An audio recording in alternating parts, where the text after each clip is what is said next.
What is up, everybody? Dan the Fireman here. We're going to be watching this video, and this guy went a little too fast. As simple as that. From what he said is that he was unfamiliar with the road, having a good time, riding around, and didn't realize that there was a stop sign up ahead, even though there's a warning sign, and went a little too fast. But this is the beauty of it. He did really good progressive brake pressure, and this is a good example of how fast you can go and still stop if you know how to use this hand right here.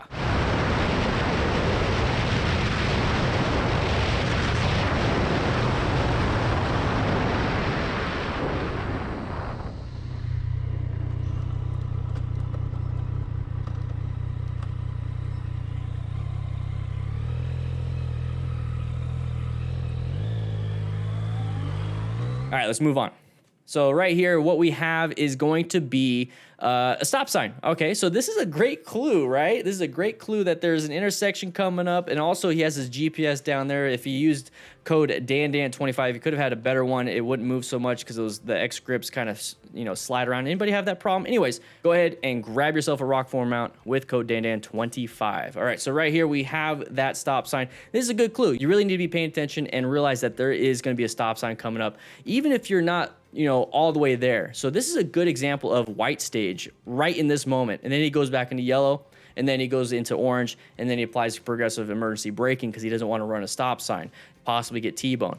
So this is what white stage looks like. We're not even doing anything. We're not slowing down. We're even increasing speed, especially going down the hill. As soon as he sees the typical pattern that he's normally used to, which is that stop sign, that's when he starts to do his perception. Okay, got it. Now he's going to react. Okay, we're about to get there. And that's what he's doing. And now we're doing braking distance, okay? Thankfully, he's able to stop right beforehand and not get T-boned by anybody. Thankfully, it's a four-way stop, so everyone should be stopping, but you never know. I've had people blow through stop signs. I think you've all seen that. But that's what progressive brake pressure will do. You're stopping in a straight line, and you're just getting more and more front brake pressure, more and more front weight on that tire, and now you're able to stop even more and more. So when you get weight on that tire, let's say this is the bottom of the contact patch, and more weight makes it wider and wider and smashes more and more into that tire. So now you're gonna get more and more contact.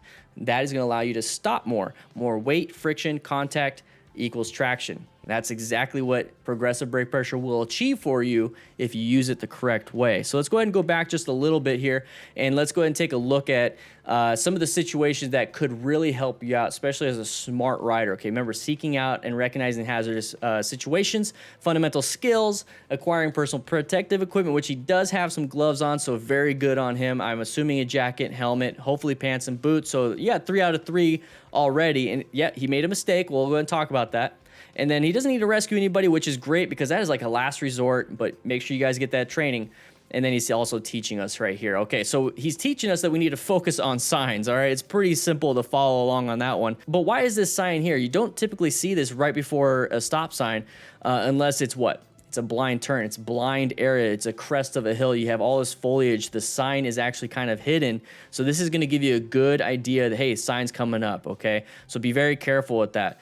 So now we definitely see this sign. So this is where the situation awareness went from white stage to yellow stage. He's reaching for those front brakes. He went right from yellow to orange, straight to red. He like almost did a progressive stage maneuver, and now he's getting ready to brake. So he perceived, he's reacting right now, and then boom, as soon as he applies anything, even 1% brake pressure, that is the start of your braking distance. And from here to that stop sign, look at that. 60 miles an hour from here to that stop sign. Go ahead and add an extra second for when he had to perceive.